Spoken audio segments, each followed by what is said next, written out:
the soldier came in and he more or less took flags. The French people were allied with the colonists. They ended up coming in and started trapping the whole Mississippi Valley.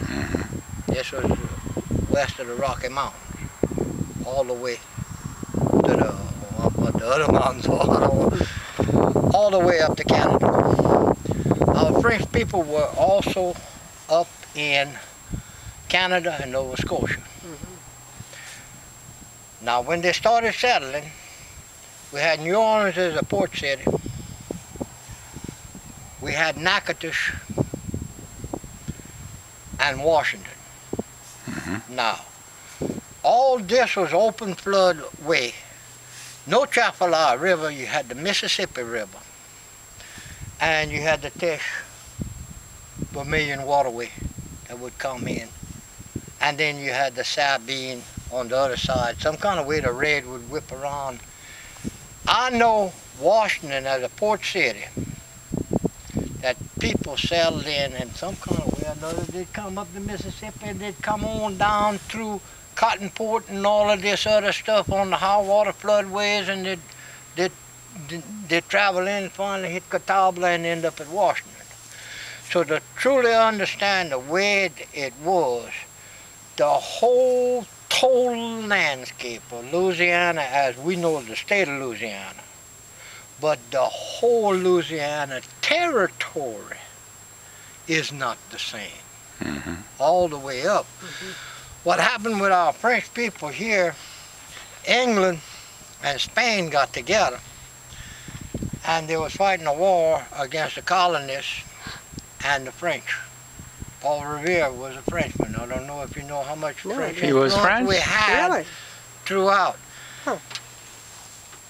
France had just got their independence, or got it, I know they got it 15 years after we did. They was fighting against England and Spain because they were so successful with the trapping and settling this territory and all of this, that England took Nova Scotia. When they took Nova Scotia, England and Spain, the French people got on the boat. They came up to Alabama, a post in Alabama on one of those rivers that goes out west of the Rockies in the Floridas. They spent a year there. By the time that year passed, England and Spain had took up to the Mississippi River. Our Nova Scotians traveling, trying to meet French people, which they had in Alabama. That was a French post. They got back on the boat, they whipped around, they ended up in Washington. By the time they got to Washington, England and Spain had won the war. England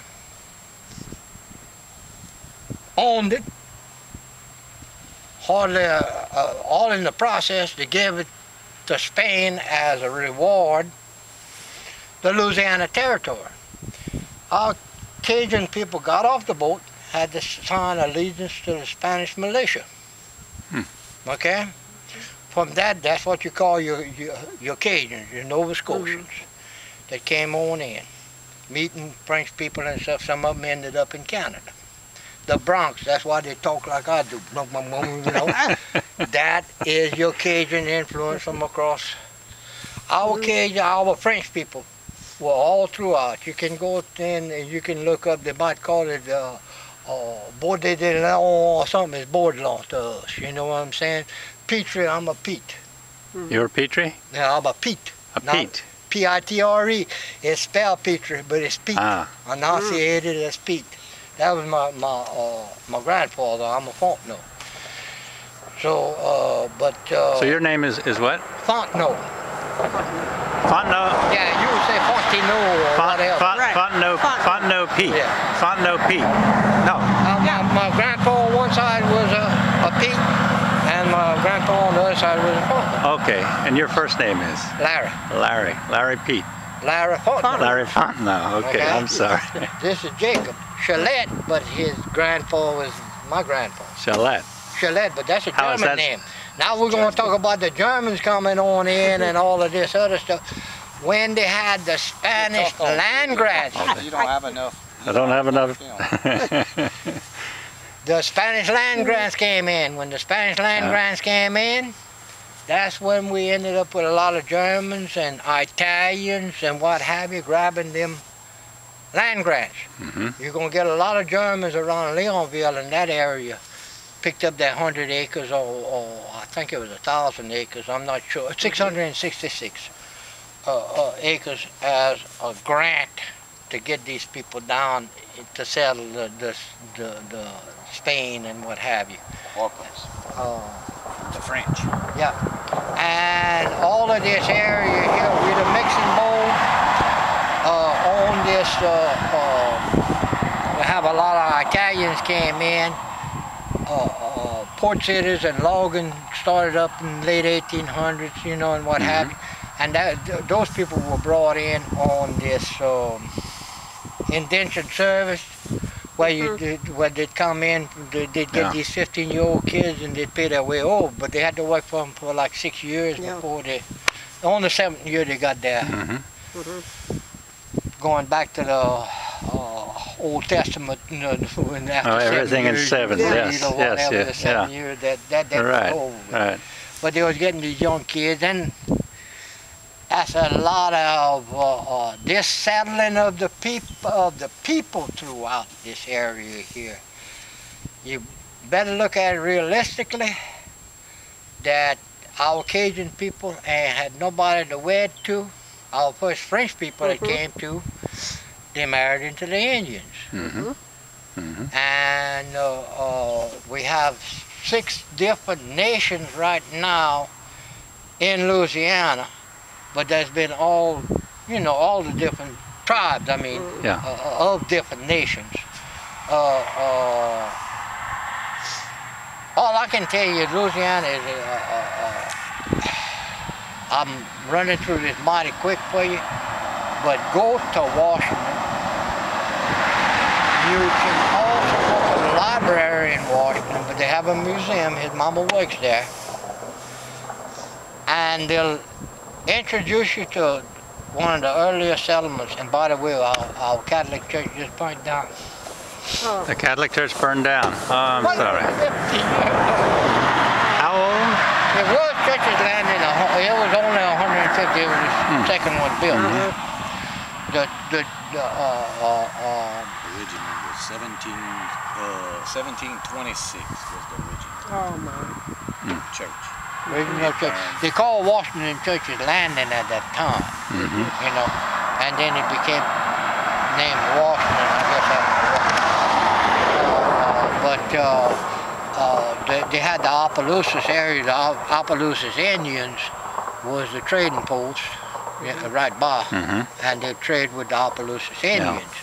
And the Opelousas were light-skinned Indians that would paint their leg marking up to the knee the word Opelousas, or like an Opelousas catfish, like we're talking, of different color. Is that right? The Indian word. And the Opelousas horse, that's what, you know, came out of an Indian word. I'm not saying it's connected with the tribe, but that tribal marking with that Opelousas Indian, this point southward, and the Oklahoma Indians had settled here 2,000 years ago. The Attakapaws across, that's the one with Natchitoches and had fought against the settlers and everything else. They were a fierce nation. They had drove the Oklahoma tribe out, but these were light-skinned. They're of the Blackfoot, those people.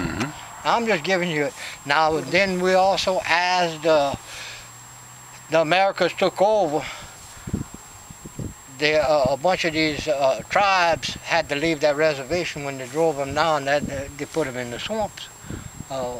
Henderson and what have you, that other tribe right there was people that were driven out of the Texas and what have you and pushed back up in here. We mainly were trapping, fur trade, and cattle. This was cattle was one of the biggest crops there was. Then later they moved into the sugar cane and what have you, and growing the cotton and what have you, of the nation, and as slavery developed in the area over the years. I'm giving you a broad, and I'm way off. You are something on history. I do hope. No, you, I'm not. I hope you have shared some of this oral history with some of the historians in Louisiana who I know are trying to capture this kind of knowledge. Historians, if they got any savvy, they will. What he's read, and I mean, because anywhere in Appalachia, in Washington, you can find all of this written down. I mean, everything, you know. But you got to come up in it, just like me and him right now. Well, remember when, and we're young. Remember when we used to cross, when they was building this, Highway 1 did not come across the river. Or they didn't have a Highway 1 going up and what have you. All right? They had this road here, but to get on it, we had to cross a railroad in Central. When I first started fishing this, they didn't have the bridge at Highway 1. Is that right? We was fishing right off, I mean, we was coming down up the hill. We had to make sure no train was there, and we'd cross on that was the road. We had the railroad you would drive your cars on the train tracks? That's the way people would come across the Chapala River. Wow. They didn't have, but the railroad had come put in the bridge, and the people would use the same. Before that, it was Sarah and probably rope ferry, I don't know. Wow. So, if we're gonna fish. Yeah,